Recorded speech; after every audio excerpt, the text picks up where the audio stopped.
Annabelle Comes Home is the newest film in the Conjuring cinematic universe. It is the third film to feature the Annabelle doll, and revolves around the Warrens' daughter, Judy, her babysitter, and her friend, as they are hanging out at the Warrens' house one night. When the babysitter's friend goes into the room of the house where all the paranormal objects are stored, she messes with Annabelle a little bit, but unknowingly awakens an evil spirit in her that also releases other spirits and objects throughout the house.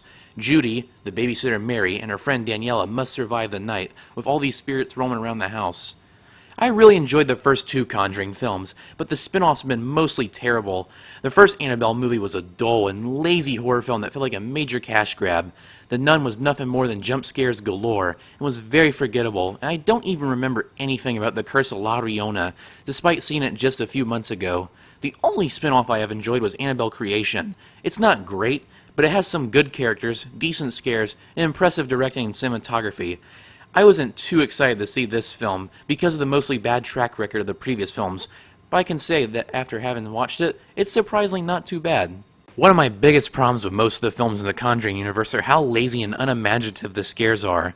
Aside from the first two Conjuring films and Annabelle Creation, most of these films use the same setup and payoff with their scares, and they feel redundant and tiresome.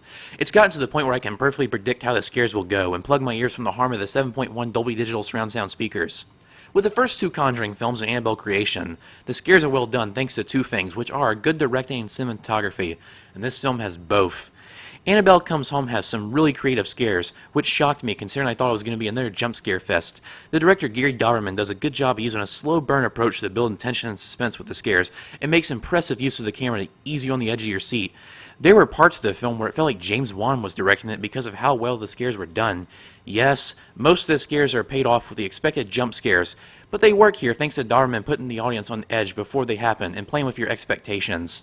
Annabelle Comes Home also has a lot of fun with its concept, and being set in the Warrens' house and becoming what is essentially a haunted house film, it's easily the most fun and inspired idea of this universe so far that I always wanted to see ever since this franchise came to fruition.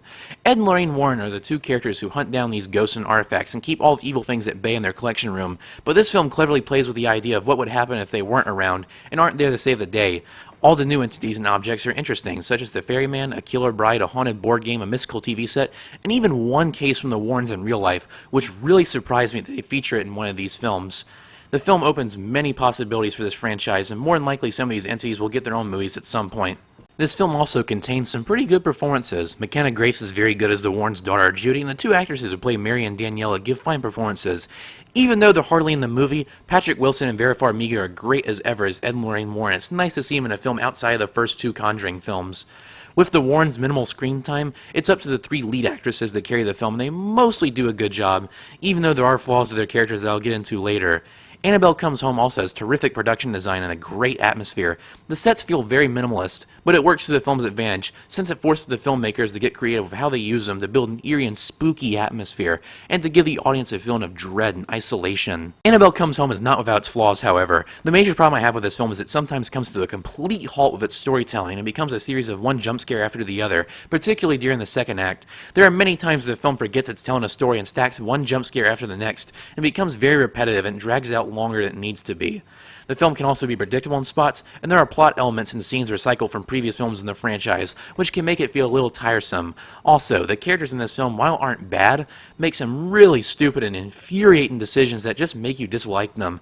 I know it wouldn't be a horror movie without characters making dumb choices to keep the plot moving forward, but it just makes them unlikable. It makes me care less about the stakes of the film. While Annabelle Comes Home isn't a masterpiece, it's certainly better than I expected it to be, and is a fun little horror movie. The Conjuring spin-offs have been very hit or miss, but I'd say this one is a hit and is one of the better films of this franchise.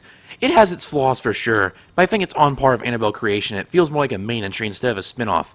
It has a fun concept, well-built and creative scares, good directing and cinematography, respectable performances, a foreboding, spooky atmosphere, and a whole boatload of new and interesting entities to keep it fresh and creative. I hope future films aspire to be like this one, since this film feels connected to this universe and has some creativity behind it, unlike most films in this franchise. I am giving Annabelle Comes Home a B.